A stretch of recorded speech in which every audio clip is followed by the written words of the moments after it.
Hi everyone. Welcome to week 7 of ECE 2063 curriculum. I hope you all have a wonderful break, a fall break, and just let me know if you have any questions related to our assignment. Because of fall break, I did take away the discussion forum post, which I sent an email out about this week, and I made your project approach paper due on Thursday, your only assignment for the week.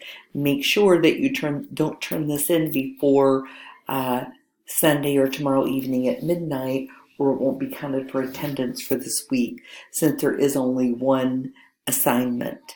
So basically, you've been asked to locate 2 academic articles about Project Approach and write a 2-page APA paper worth at least 600 words to summarize the concept. And the grading rubric is the same as the reading response. If anyone has any questions or concerns about this paper, feel free to let me know, and I will be talking with all of you soon. Have a wonderful day.